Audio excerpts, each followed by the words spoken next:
Hello viewers.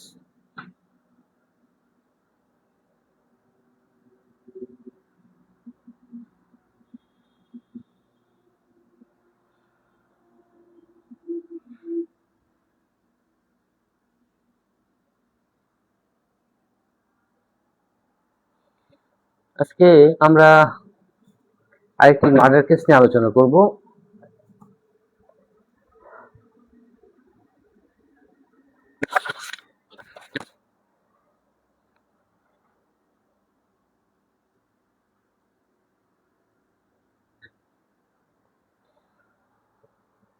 আমার sound যাচ্ছে কিনা এটা একটু আপনারা নক করতে পারেন, আমাকে জানাতে পারেন মেসেজ করে। আমার সাউন্ড যাচ্ছে কিনা এটা একটু আপনারা নক করতে পারেন, আমাকে জানাতে।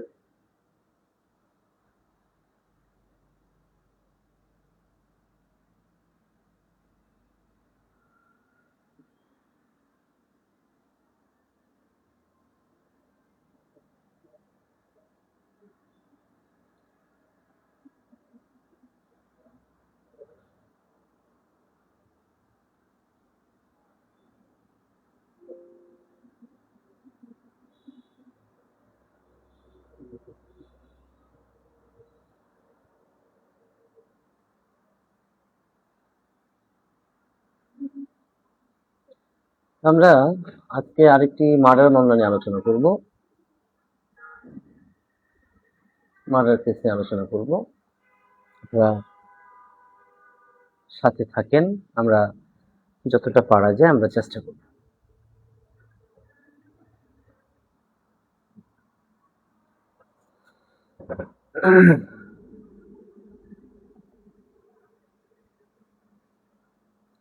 ধন্যবাদ যারা যুক্ত হচ্ছেন এবং আমার সাথে থাকছেন। Stay with me and joining the live sessions, and thank you very much and from my heart. Actually, I am going to discuss about murder case, what is murder case and what is the important things of the murder case, and it will be present or not to find out this element or ingredients of this section, and it will be converted or called to determine this is the murder or not murder. Actually, murder case means that dead person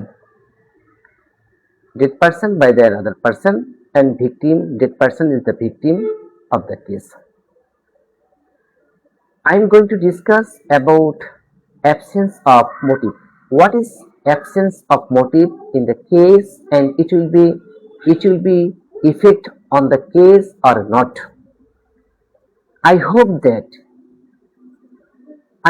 that actually reliable evidence or direct evidence, it will be preferable or present for the purpose of the case, and when the convict the accused by the honorable court or before the court. This is the main topic of the case. Number one, আমরা আজকে আলোচনা করব যে absence of motive and হচ্ছে direct বা প্রত্যক্ষ সাক্ষ্য থাকলে কি ধরনের ঘটনাগুলো ঘটে। সাধারণত যে বিষয়গুলো আমরা দেখব, যে ধরুন একজন ব্যক্তি খুন হয়েছে এবং তার জন্য একটি খুনের মামলা করা হলো, এবং এই খুনের মামলাটি হয়েছে থানায়, যেহেতু প্রিভিয়াস আর্ট। তো সেই ক্ষেত্রে এই যে মামলাটি যখন ট্রায়াল পর্যায়ে চলে যায়, সে ট্রায়ালে গিয়ে দেখা যায় যে তার ডিরেক্ট এভিডেন্স রয়েছে, কিন্তু prosecution fail to prove an absence of the evidence, and it will be identified, and there is no specific motive of the case on of the accused petitioner. It will be not find out, and for the purpose of the case, and prosecutions has alteration or another options to deny the questions answer of the questions. It will be reliable or not. Number one, actually absence of motive not find out in the case against the accused petitioner for the purpose of the alleged crime, but prosecutions fail, it is clear that, but mentions the direct or reliable evidence find out. Actually recover blood or cloth or any arms and which is very essential part of the case and actually by dead body. The victim is killed and by the another person, and I hope that this is very important part of the case.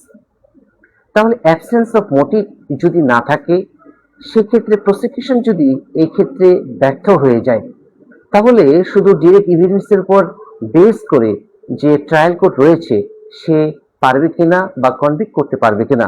যদি convict করে ফেলে আসামিকে, সেক্ষেত্রে আসামি কি এটার জন্য creation doubt of the case or the matter and not find out or not produce absence of motive, অর্থাৎ এই যে অ্যাবসেন্স অফ মোটিভ, এই কারণে creation doubt of the case এটা করা যাবে কিনা, অথবা আসামি পক্ষ এই ধরনের বিষয়টি উপস্থাপন করতে পারবে কিনা, এই বিষয়গুলো কিন্তু আমরা আজকে আলোচনা করার চেষ্টা করছি।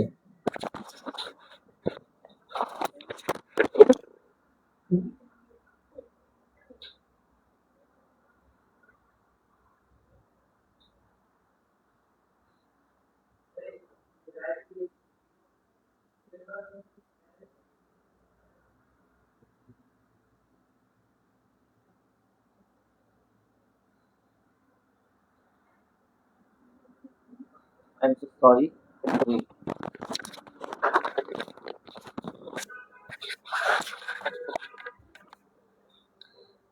তাহলে আমরা আজকে আলোচনা করছি যে অ্যাবসেন্স অফ মোটিভের কারণে এই আসামি এখান থেকে সুবিধা নিতে পারে কিনা। আমরা সাধারণত এই ধরনের মামলাগুলোতে দেখে থাকি যে আসামি সবসময় চেষ্টা করে এখান থেকে সুযোগ নেওয়ার, তাহলে আসামি সুযোগ নিতে পারবে কিনা, যেটাকে আমরা বলতে পারি যে one kind of benefit and get or be acquitted the accused before the court. So there is the options of the case or not, এই অপশনসটা আছে কিনা, এটি কি আসলে অ্যাপ্লাই করতে পারবে কিনা আসামি, এই বিষয়গুলো নিয়ে আমরা যতটা পারি চেষ্টা করছি। এই absence of motive versus direct evidence, যাকে আমরা আরো সহজ করে যদি বলি, সেটা হচ্ছে রিলায়েবল ডকুমেন্টস বা এভিডেন্স। তাহলে direct evidence, indirect evidence, primary documents, secondary documents, এটা পড়ার জন্য আমাদের এভিডেন্স একটা চলে যেতে হবে, এবং এইগুলোর বিস্তারিত যে আমরা পড়াই এই সরল একাডেমিতে, সেটা হচ্ছে ক্রিমিনাল ট্রায়াল যে আছে কোর্সটি রয়েছে, সেখানে আমরা বিস্তারিত পড়ানোর চেষ্টা করি। অনেকে অ্যাডভোকেট হয়েছেন বাট মনে করছেন যে ট্রায়ালটা করা তার খুব প্রয়োজন, কিন্তু সেভাবে ভালো সিনিয়রের সাথে প্র্যাকটিস করার সুযোগ হয়ে ওঠে না, বিভিন্ন কারণের জন্য হয় না। তো তাদের জন্য আমি এটি লঞ্চ করেছি, এই কোর্সটি, ক্রিমিনাল ট্রায়াল কোর্সটি, তাদের জন্য যারা ট্রায়ালে খুব ক্ষুধা এবং এই ট্রায়ালে ভালো কিছু করতে চায়, বা বেসটা যার very weak, and be strong foundation and making strong foundations and choose the career in trial, criminal trial.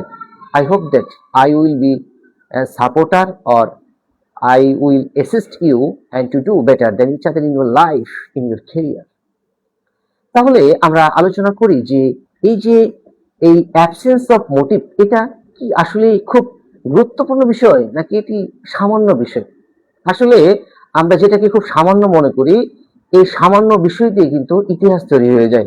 আসলে কি একটি সামান্য ঘটনাকে কেন্দ্র করে মার্ডার পর্যন্ত চলে যায়, আবার একটি সামান্য বিষয়কে আপনি সেখানে প্রডিউস করে সেখান থেকে আসামি কিন্তু বেনিফিট পেতে পারে।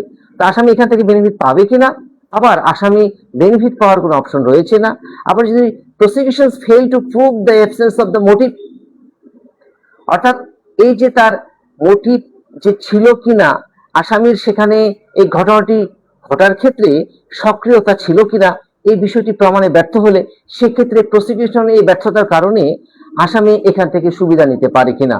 তাহলে আজকের যে টপিকটি সেটা হচ্ছে অ্যাবসেন্স অফ মোটিভ ভার্সেস হচ্ছে ডিরেক্ট এভিডেন্স, যাকে আমরা রিলায়েবল এভিডেন্স বলে থাকি। তো ধন্যবাদ যারা আমার সাথে যুক্ত হচ্ছেন ঢাকা এবং ঢাকার বাইরে, আমি তাদেরকে খুব পছন্দ করি, সম্মান করি এবং কি শ্রদ্ধাও করি, এবং অনেকে আমার সাথে দেখা হয়, সাক্ষাৎ হয়। তারপর যেভাবে আপনারা আমাকে সাপোর্ট করেন, আপনাদের আন্তরিকতার ভালোবাসা আমি সবসময় মনে রাখার চেষ্টা করব। তবে আপনাদের এই ভালোবাসা, আন্তরিকতা আমি সবসময় চাই, কোনো কারণে আমাকে ভুল বুঝবেন না। আমি খুব চেষ্টা করি সবার সাথে ভালো আচরণ করা। কোনো কারণবশত যদি আমার আচরণ চলাফেরা করতে কেউ কোনো ভুল করে মানে মনে হয় যে খুব কষ্ট পেয়েছেন, সেক্ষেত্রে অবশ্যই অন্তত এটাকে সাধারণ একটা বিষয় মনে করে তারপর আমার পাশে থাকবেন। আপনাদের ভালোবাসা নিয়ে, সাপোর্ট নিয়ে সামনে এগিয়ে যাওয়া। ধন্যবাদ। তাহলে অ্যাবসেন্স অফ মোটিভ আসলে এটি কেন? তার আগে আমি আরেকটি বিষয় আলোচনা করি। আমার গত সপ্তাহে হাইকোর্ট ডিভিশনে এক সিনিয়র ভাইয়ের সাথে আমার আলাপ হয়। উনিও হাইকোর্ট ডিভিশনে প্র্যাকটিস করেন। তো কথার মাঝে একটা বিষয় চলে আসে যে আসলে কোন কোন ক্ষেত্রে আমরা ওই কেস রেফারেন্সটা produce before court on behalf of the accused petitioners because you are appointed by the accused petitioners, তাহলে এখান থেকে আপনি বেনিফিট পাবেন কিনা আমরা আলোচনা করব মার্ডার কেস নিয়ে। তার সাথে আমরা এটিও একটু চেষ্টা করি ঢোকানোর। বিষয়টা হচ্ছে যে এই যে কেস রেফারেন্সটা আমি সবখানে ব্যবহার করতে পারবো কিনা, এবং এটি নিয়ে আমি আমার একাডেমিতেও আলোচনা করেছি। আমার যতটুকু অভিজ্ঞতা এখান থেকে আমি শেয়ার করার চেষ্টা করি। যদি ত্রুটি হয়ে থাকে সেক্ষেত্রে আপনারা অবশ্যই আমাকে সাপোর্ট করতে পারেন। তাহলে আমার বিষয়গুলো হচ্ছে যে কেস রেফারেন্স আমি কিভাবে মানে কখন কোন কেসের ক্ষেত্রে আমি আদালতে প্রডিউস করলে আমি এখান থেকে বেনিফিট পাবো। প্রথমটা হচ্ছে যে আমরা এই এভিডেন্স অ্যাক্টের সেকশন 5 এ যদি চলে যাই, সেখানে বলা আছে ফ্যাক্ট ইন ইস্যু আর রিলেভেন্ট। ফ্যাক্ট ইন ইস্যুটা কি? ফ্যাক্ট ইন ইস্যুটা হচ্ছে যে যে ঘটনাটি ঘটেছে অর্থাৎ এ থেকে জেড পর্যন্ত যে সেন্টেন্সগুলো আসছে, সে সেন্টেন্সগুলোর মধ্যে শুধু অভিযোগ থাকছে। অভিযোগ কার থাকছে?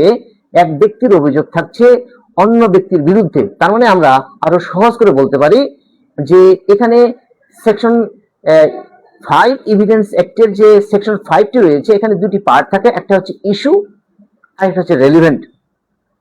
তার মানে ফ্যাক্টের মধ্যে ইস্যু থাকবে, রেলিভেন্ট থাকবে।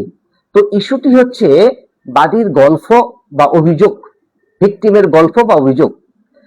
আর এটিকে স্বীকার করা বা না স্বীকার করা আরেকটি অপশন রয়েছে আসামির পক্ষে, রেলিভেন্ট। এখন প্রশ্ন হচ্ছে একটি মামলার যদি ইস্যুটা খুব গুরুত্বপূর্ণ হয়, যেমন অনেক অভিযোগ, একটার পর একটা অভিযোগ, সে আমাকে আসামি এই ভিকটিমকে ডেকেছে, কফি খাইয়েছে, নেশা করিয়েছে, অপহরণ করেছে, অথবা তাকে ধর্ষণ করার চেষ্টা করেছে, অথবা তাকে কিডন্যাপ করে তার কাছ থেকে, তার পরিবারের কাছ থেকে পণ দাবি করেছে। এই ধরনের অভিযোগগুলো যদি খুব স্ট্রং হয়, অর্থাৎ এই ফ্যাক্টের মধ্যে যদি, কেসের মধ্যে যদি এই যে ডকুমেন্ট যেগুলো রয়েছে, যেমন রিকভারি হতে পারে, এখানে সে ফোন কল দিয়েছিল, মেসেজ করেছিল, তো এই ধরনের যদি ডকুমেন্টস গুলো খুব স্ট্রং থাকে, সেক্ষেত্রে আপনি রেলিভেন্ট ফ্যাক্ট যদি আপনার রেলিভেন্ট যদি আপনার রেলিভেন্ট বলতে আমরা বুঝি ল পয়েন্ট যেটাকে, এই ল পয়েন্ট যদি আপনার কম থাকে, সেক্ষেত্রে আপনি সাপোর্টিং হিসেবে আপনি কেস রেফারেন্সকে ব্যবহার করতে পারেন। কেস রেফারেন্স যে দিলেই আপনি সেখান থেকে একুইটেড পাবেন অথবা সেখান থেকে আপনি বেনিফিট পাবেনই, এটা কিন্তু নিশ্চিতভাবে বলা যায় না। অর্থাৎ আপনার ফ্যাক্টের মধ্যে যখন, ইস্যুর মধ্যে যখন অনেকগুলো অভিযোগ থাকবে, সেটা অনেক শক্তিশালী, ভার্সেস হচ্ছে রেলিভেন্ট, অর্থাৎ ল পয়েন্ট আপনার কম থাকছে, সেই ল পয়েন্টকে আরো স্ট্রং ভাবে প্রমাণ করার জন্য বা উপস্থাপন করার জন্য আপনি সাপোর্টিং বা সার্কামস্টেন্সিয়াল এভিডেন্স হিসেবে আপনি কেস রেফারেন্সটাকে ব্যবহার করতে পারেন। কিন্তু প্রশ্ন হচ্ছে তাহলে কোন ক্ষেত্রে আমি কেস রেফারেন্সটা ব্যবহার করব না? Not produce before of the court case reference on behalf of the accused petitioner. যদি ইস্যুটি অর্থাৎ অভিযোগ, যে অভিযোগটি উপস্থাপন করা হয়েছে সেটি যদি হালকা হয়, যেমন স্বামী এবং স্ত্রীর মধ্যে তাদের দাম্পত্য চলা অবস্থায় একটি চুরির মামলা করা হয়েছে, আবার বলেছে যে পরপর 3 দিন চুরি করেছে, 4 দিন চুরি করেছে, 4 মাস ধরে চুরি চলমান আছে।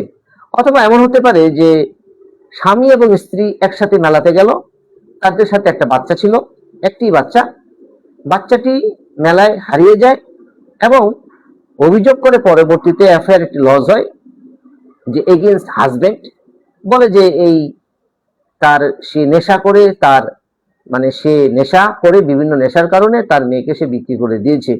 তো এই ধরনের যদি অভিযোগ হয়, তাহলে এই অভিযোগটা কিন্তু যতটা শুনতে মনে হয় শক্তিশালী, অতটা কিন্তু এই আইনগতভাবে এটা কিন্তু প্রমাণ করা অনেক কঠিন। কারণ মেলায় যদি হারিয়ে যায়, সেই ক্ষেত্রে এই আসামি অর্থাৎ তার হাজবেন্ড যে জড়িত, এটি বলা যাবে না বা এটি প্রমাণ করা অনেক কঠিন হয়ে যায়। তো সেই ক্ষেত্রে অর্থাৎ আমি যে জিনিসটা বলতে চাচ্ছি যে অভিযোগ অর্থাৎ এজাহারে বা এফআইআরে যে ধরনের অভিযোগটি উপস্থাপন করা হয়েছে, allegation against the accused petition is very strong, then relevant, সেক্ষেত্রে relevant কে আরো স্ট্রং করার জন্য আমি produce case reference or ruling before the court. কিন্তু যদি এই যে অভিযোগটি উপস্থাপন করা হয়েছে সেটি যদি হালকা হয়, আর যদি ল পয়েন্ট অনেক ভালো থাকে, যে সেদিন সে যে অভিযোগটি করা হয়েছে তার সাথে সে থানায় এফআইআর করার জন্য তার ওয়াইফের সাথে সে গিয়েছিল, এবং এই কারণে যদি তার ল পয়েন্টটা খুব ভালো থাকে, সেই কারণে তার কিন্তু রেলিভেন্ট ফ্যাক্ট মানে স্ট্রং, রেলিভেন্টই ল পয়েন্ট অনেক স্ট্রং থাকে, যার কারণে কেস রেফারেন্স না দিলেও চলে। তারপর আপনার স্বাধীনতা রয়েছে, আপনি কেস রেফারেন্স বা রুলিং ব্যবহার করতে পারেন, এটা কোনো বাউন্ডিং নেই বা দিতেই হবে যে এমন কোনো না। তাহলে আজকে আমরা আলোচনা করতেছি যে মার্ডার কেস নিয়ে, যে absence of the motive versus হচ্ছে রেলিভেন্ট। এই অ্যাবসেন্স অফ দ্য মোটিভ, এই অ্যাবসেন্স অফ দ্য মোটিভ এটিকে প্রমাণ করতেই হবে, এই ধরনের কোনো বাধ্যকতা নেই। কারণ প্রথমত আপনাকে বুঝতে হবে যে যদি রাষ্ট্রপক্ষ আসামির মোটিভ আছে কিনা এটা যদি প্রমাণ করতে ব্যর্থ হয়, সে কারণে creation doubt of the case এটা উপস্থাপন করা যাবে না, এবং এই কারণে যদি সাজা হয়ে যায় এটি যে ইররিলেভেন্ট বা রেলিভেন্ট না সেটি বলা যাবে না, বা এই মর্মে কোনো দাবি উপস্থাপন করা যাবে না। যদি করা হয় সেটি প্রাসঙ্গিক বলে গণ্য হবে না। তাহলে আমরা কি জানলাম যে অ্যাবসেন্স অফ মোটিভ, এই অ্যাবসেন্স অফ মোটিভটি ভার্সেস হচ্ছে ডিরেক্ট অর রিলায়েবল ডকুমেন্টস বা এভিডেন্স। তো এই ক্ষেত্রে যে বিষয়গুলো আমি বলবো সেটা হচ্ছে, যদি prosecution fail to prove absence of motive of the accused and there is no options to create doubt of the case and the accused petitioner humble submission before the court or reduce the punishment, অর্থাৎ তার সাজাটা কম হবে এই মর্মে সে কখনো দাবি উপস্থাপন করতে পারবে না। যদি করে সেটি not relevant of the case.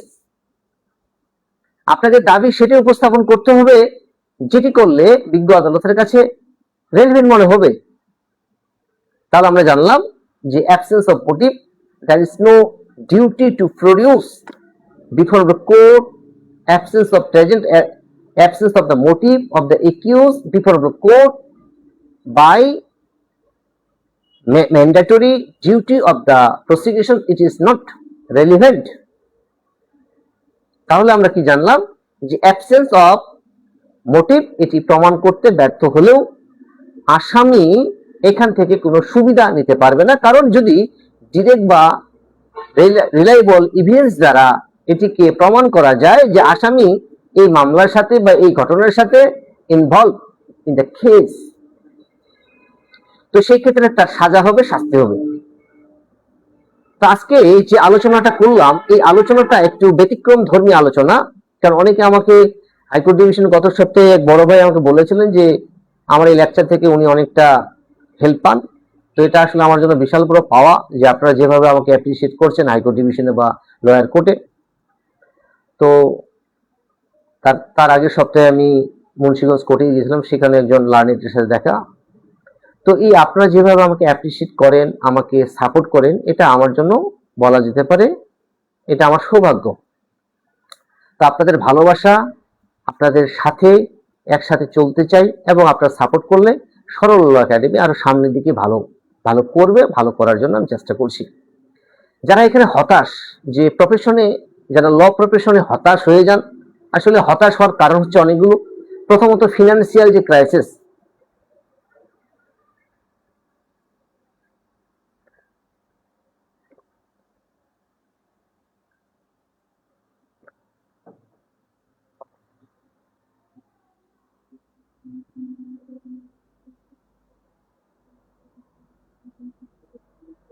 প্রথমত ফিনান্সিয়াল যে ক্রাইসিস, এটি সাপোর্ট পাওয়াটা শুরু থেকে খুব কঠিন হয়ে যায়।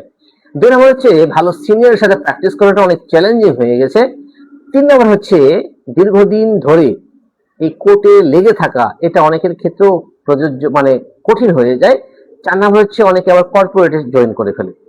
তার সাথে কর্পোরেট প্র্যাকটিস নিয়ে আমি বলবো না, কিন্তু যারা কোর্টে রেগুলার প্র্যাকটিস করেন, তো এদের জন্য যেমন ফিনান্সিয়াল সাপোর্টের প্রয়োজন, সিনিয়রের প্রয়োজন, এবং তার সাথে সে পারফরমেন্স কোর্টে ভালো করছে কিনা এটার জন্য তাকে প্রতিদিন অন্তত একটা করে শুনানি, অর্থাৎ 20 দিনে মিনিমাম 10টা তার শুনানি থাকা উচিত। তাহলে তার পারফরমেন্সটা দিন দিন ভালো হবে। যদি প্রতি মাসে আপনি 5টার নিচে শুনানি করেন, প্রতি মাসে 20 দিন, প্রায় 20 দিন 22 দিন কোর্ট থাকে, এই 5টার নিচে যদি শুনানি করেন তাহলে কনফিডেন্স লেভেলটি আপনার কমে যাবে। তো সেই ক্ষেত্রে আমরা ক্রিমিনাল ট্রায়াল কোর্সটি আমরা চালু করেছি। এখানে আমরা প্র্যাকটিস করানোর যা যা করণীয় এবং কিভাবে মামলাটি শুরু হয়, মামলাটি হওয়ার পর কিভাবে ফাইলিং করা, ড্রাফটিং করা, তার সাথে এই কারা এখানে আর্গুমেন্টে জেরা করার ক্ষেত্রে এবং আর্গুমেন্টটাকে কি কি পয়েন্টগুলো দেওয়া দরকার, যেমন সিআরমিস যখন করবেন বেলের জন্য, যখন আপনি যাবেন সেক্ষেত্রে কি পয়েন্টগুলো দেওয়া উচিত। যেমন গত সপ্তাহে আমাকে আমাদের স্টুডেন্ট আসছে, সে সদ্য আইনজীবী হয়েছে, তো সে দেখালো যে সে সিআরমিস করেছে, তো বেল চায় সেশনে। তার প্রশ্ন হচ্ছে বেল চাইতে গেলে গ্রাউন্ডস থাকতে হবে। সে বেল যে চাবে, ম্যাজিস্ট্রেট কোর্ট নামঞ্জুর করেছে, ম্যাজিস্ট্রেট কোর্ট বিবেচনা না করে নামঞ্জুর করেছে। কি বিবেচনা করে নাই? কি বিবেচনা করা দরকার ছিল? এই মামলায় কি ধরনের বিষয়বস্তু রয়েছে যে আপনি জামিন পেতে পারেন? আমরা ইদানিং অনেক এই সদ্য আইনজীবী মনে করেন যে বেল ম্যাটার শিখলে হয়তো তার লাইফ, অথবা বেল ম্যাটারটিও খুব সহজ। বেল ম্যাটার খুব সহজ কিছু মামলার ক্ষেত্রে, কিন্তু বেল ম্যাটারটা অনেক জটিল অন্য মামলার ক্ষেত্রে। যেখানে স্ট্রং এভিডেন্স থাকবে সেক্ষেত্রে বেল আপনি কিভাবে পাবেন, এটা একটা বিষয়। তো এই জন্য grounds very important part to get the bail before the court on behalf of your client or accused petitioner, and you have burden to prove and sufficient grounds of bail granted by bail honorable court. তো এই জিনিসগুলো উপস্থাপন করা দরকার। যদি আপনি করতে ব্যর্থ হন সেক্ষেত্রে বেল পাওয়াটাও কঠিন হয়ে যায়, এবং এখানে যখন হিয়ারিং এ আপনার পারফরমেন্স ভালো থাকবে না, সেক্ষেত্রেও কিন্তু আপনার ক্লায়েন্ট আপনার প্রতি কিন্তু আন্তরিকতা দেখাতে কমে যাবে, এবং কি মামলাও না থাকতে পারে, চলে যেতে পারে। তো একটি মামলা ঢাকা শহরে চলে যাওয়া মানে এটা আসলে একজন আইনজীবীর জন্য একটা কঠিন, কারণ অনেকে দীর্ঘদিন ধরে লড়াই করার পরও মামলা পাওয়াটা খুব কঠিন হয়ে যায়। তবে কঠিন হলেও এটি সম্ভব যদি চেষ্টা করা যায় মনোযোগ সহকারে। এই জন্য আমরা চেষ্টা করেছি যে ক্রিমিনাল ট্রায়াল কোর্সটি সরলা একাডেমি থেকে আমরা চালু করেছি, এবং এটি অনলাইনে আপাতত আমরা চালাচ্ছি। এরপরে আমরা অফলাইনে একটা ব্যাচ তৈরি হয়ে গেলে আমরা সেখানেও আমরা এটাকে অফলাইনে করার চেষ্টা করব। তো এই ছিল আমাদের আজকের আলোচনার বিষয়। আশা করি এই লেকচারটি আপনাদের উপকারে আসবে। যদি উপকারে আসে তাহলে অবশ্যই আপনারা আমাকে কমেন্টস করে জানাতে পারেন। আপনাদের ভালোবাসা, আপনাদের সাপোর্ট নিয়ে সামনের দিকে এগিয়ে চলা। আপনারা সকলে ভালো থাকবেন। যারা আমার সাথে যুক্ত হচ্ছেন, যারা আমাকে দেখছেন বা শুনছেন, আপনাদের এই ভালোবাসা অবশ্যই আমি মনে রাখার চেষ্টা করব এবং মনে রাখবো।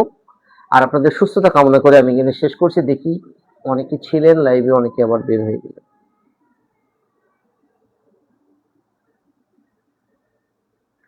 অনেক কাছের জন্য আমার যুক্ত হচ্ছেন আজকে, ধন্যবাদ।